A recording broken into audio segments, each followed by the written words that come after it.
I am hatred. When you look at me, you look at hate. When you look at me, you know what hate is.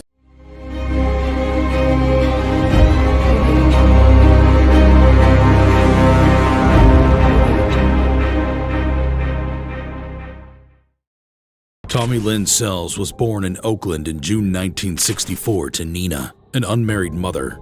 He lost his twin sister to meningitis.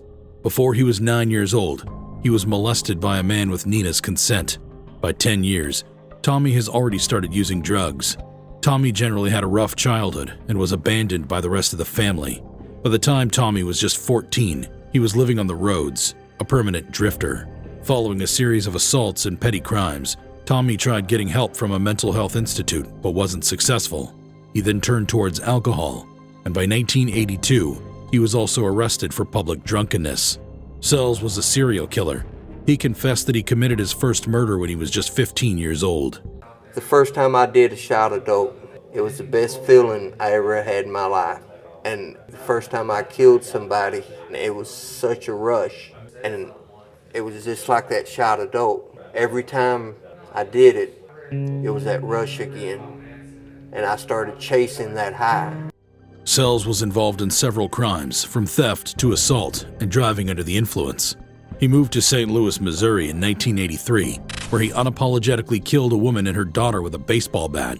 Sells went on a killing spree, raping women, mutilating private parts, killing children, and assaulting the corpses of his victims. I like to use a knife. A gun is too violent, too noisy, but just fit my hand well. From Stephanie Stroh, who he strangled and dumped in the desert, to Keith Darden, who he shot in the head after Darden had offered him a ride, Sells killed without mercy. And I like to watch the eyes fade, the pupil fade. It's just like setting their soul free. He decimated Darden's family, killing his son, Peter, and attacking his wife, Elaine, who was pregnant with a child. The beatings Elaine received were so severe that she went into premature labor and gave birth to a daughter. Sells killed the newborn baby, raped the mother, mutilated her breasts, before eventually killing her. He then went on to sexually assault her corpse with the same baseball bat he used to murder her. He was also responsible for the attempted murder of Fabienne Witherspoon and Kayleen Harris. These survivors provided information that helped the police track down and arrest Sells in early 2000. In a murderous career that spanned 5 U.S. states and lasted for decades, Sells killed more than 15 confirmed people and confessed to several unconfirmed killings. I didn't want him to live through the pain I lived through. Sells, or the coast-to-coast killer, as he called himself, received the death penalty and declined to make any final statements or show remorse. I suffer more here than I'll ever suffer in that grave. I have to live with it every day now. When they kill me, at least I'll be free then. On April 3, 2014, a lethal dose of pentobarbital was given to him, and 13 minutes later, he was pronounced dead. I know if you're even sorry. Are you sorry for what you did? Michael Swanson. Born on May 11, 1993, Michael was only 17 when he killed 2 young women. His mother confessed that right from childhood, Michael had been a troubled kid. He had trouble sleeping and found it hard to interact with other children. He was always restless and was often aggressive toward his mother. The mother noted that by the time Michael was 11, his psychiatrist had given up on him. At 17, Michael traveled from Minnesota to Iowa to rob a store. There, he shot and killed Vicki Bowman Hall, an innocent store clerk. At this point, Michael was on a godless rampage. The teenager then went to another Iowa county, where he shot Sheila Myers, another innocent store clerk. When Michael was asked to recount what happened, he smirked and described the half-gasp and half-scream Sheila Myers made when he pulled the trigger. He confessed that it made him feel powerful. Michael showed no remorse from the arrest to the trial, casually replying to the policeman who was part of the team that arrested him. Because I didn't ask if you wanted a cigarette or anything like that. If I can, yeah. I guess some people just get shot, when he was asked how he felt after the shooting. After his lawyers failed to convince the court that he had a mental illness. A doctor who puts in his report that without antipsychotic medication, he's going to rob people, he's going to use weapons and commit violent acts, yet they let him out without any kind of medication. Cold-blooded murder, young man. And your counsel wants us to believe that you lack the capacity, that you were insane. And I don't buy into that. You are dangerous. You are unpredictable. And there is no place for you in an open, law-abiding society. Prison for the rest of your life is the only alternative.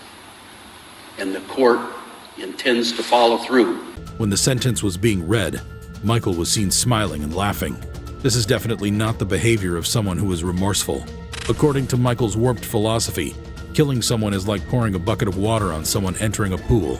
By this, he meant that people are going to die anyway, so it makes no difference if they die at 80 or 30.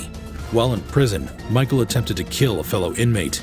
Although the inmate survived, he needed stitches to close more than 13 lacerations. This attempted murder earned Michael an additional 25 years in prison.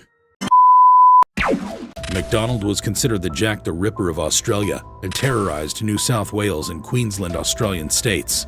Born as Allen Ginsberg on June 17, 1924 in Liverpool, United Kingdom, MacDonald joined the army at 19. MacDonald was sexually assaulted by one of his corporals in the army, which brought him a lot of trauma until his death.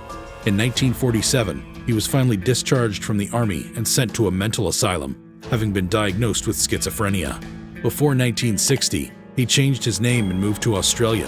In 1961, MacDonald killed Amos Hugh Hurst, his first victim, a 63-year-old man with whom he befriended and went on a drinking session. They went to the man's house from the local pub and had more alcohol. They got drunk, and MacDonald strangled Hurst. He then laid him on his bed and left the apartment. Hurst was reported to have died accidentally, and MacDonald was in the clear. By mid-1961, MacDonald claimed his second victim, Alfred Reginald Greenfield. MacDonald met Greenfield, 41 at the time, in Green Park. He offered Greenfield alcohol, lured him away, and waited till he fell asleep before stabbing him 30 times and severing his genitals. MacDonald used a similar method to murder his third and fourth victims, 37-year-old Ernest William Cobbin and Frank Gladstone McLean, severing their genitals. MacDonald's method of killing and severing his victims' genitals earned him the nickname, the Mutilator.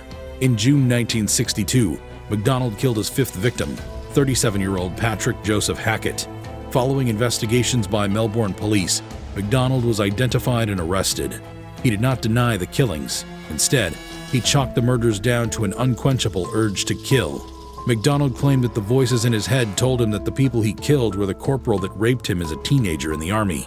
His trial began in September 1963, and he was charged with 4 counts of murder. MacDonald pleaded not guilty, claiming insanity. During the trial, he testified in the gory details of how he murdered those 4 men in cold blood. The teen accused of killing 3 students and shooting 2 more last month. Thomas Michael was responsible for the tragic shooting of Chardon High School, Ohio, in February 2012. Thomas was born in the 3rd week of September 1994. He was 17 years old when he shot and murdered 3 students and injured several others with a .22 caliber handgun. Thomas started shooting randomly at students in the cafeteria at around 7:30 in the morning. He shot 5 male students and a female student before trying to escape. He was pursued and subdued by Frank Hall, a school coach, with help from Joseph Rizzi, a teacher in the school. The affected students were quickly taken to the hospital, but 3 did not survive. Lane was arrested. His trial was swift, and he was convicted. However, his behavior and lack of remorse in court raised an uproar. Weeks before Thomas murdered his fellow students, he posted about killing some people on his Facebook page. No location was given, and nobody took the warning seriously.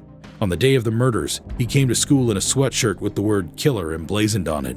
He replicated this sick sense of humor during his trial, coming to court in a white shirt with the word killer scrawled on it. He recounted disrespectfully how he killed his victims, mocked the family members of the victims, and gave them the middle finger. He treated the whole trial as a joke, laughing and cursing the court. He was given 3 life sentences, 1 for each student he killed. In September 2014, Thomas and 2 other inmates escaped from Allen Correctional Institution in Lima, Ohio, where he was serving his sentence.